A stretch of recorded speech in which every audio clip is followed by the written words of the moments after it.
Hello everyone, I welcome you all to our channel. We are going to start our syllabus coverage from this video. Decline of the Mughal Empire, which is related to your syllabus topic key question 2, that mentions what were the causes and consequences of the decline of the Mughal Empire. There are some focus points mentioned for this topic and there are some specified content mentioned in your syllabus for this topic. I have copied this from Cambridge official website. There are some external reasons for the decline of the Mughal Empire which we are going to study in this video, and there are some internal reasons for the decline of the Mughal Empire. Moving on to the specified content number 1, internal Indian reasons for the decline of the Mughal Empire.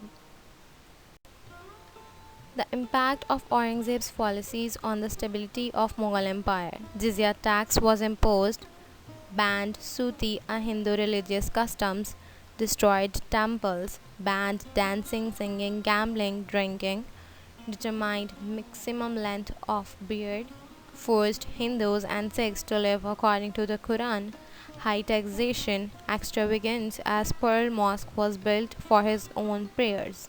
So we can say that Aurangzeb had a religious and extremist personality.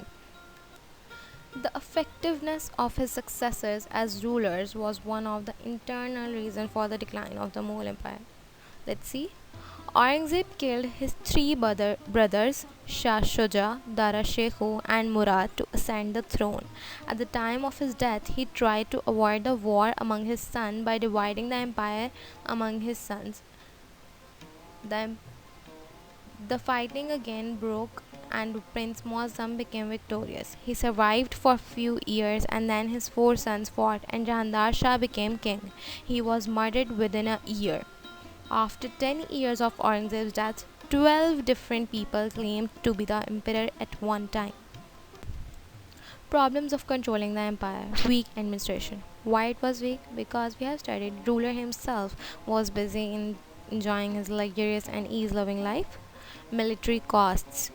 The military was destroyed by fighting inside the Mughal Empire, declining military expertise. Because of inside the empire fighting, the young soldiers were killed and the experienced workers were also finished. Player seeking weak control. The Mughal Empire has a huge area under it, so it was so weak to control it. The rise of the Marathas and Sikh empires. Marathas. It was a southern Indian tribe in Deccan led by Shivaji. Remember Shivaji. It started fighting against Aurangzeb in 1660s, continued after the death of Aurangzeb and entered Delhi in 1937 and plundered. Shah Waliullah wrote a letter to Ahmad Shah Abdali to fight with Marathas as there was a fear they might replace Mughals. Marathas were defeated by Ahmad Shah Abdali in 1761 in the Battle of Panipat. Sikh Empire. It was a major power that originated on the Indian subcontinent, which arose under the leadership of Maharaja Ranjit Singh. Remember Maharaja Ranjit Singh, who established a secular empire basing it all around Punjab. The empire existed from 1799 when Ranjit Singh captured Lahore to 1849, where it ended under the British rule. Specified content number 2, external reasons for the decline of the Mughal Empire. So, foreign invasions from Persia and Afghanistan. We have lately studied invasions that are Sikh and Marathas. So, foreign invasions are Persians and Afghans. Persians.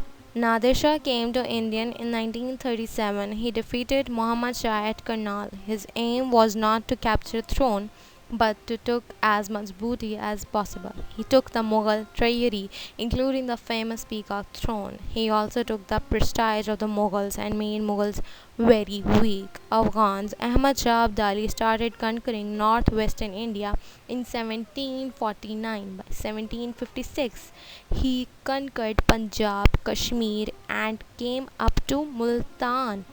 He was invited by Shah Waliullah to come to defeat Marathas as they were about to replace the Mughals. He defeated Marathas in 1761 in the Battle of Panipat.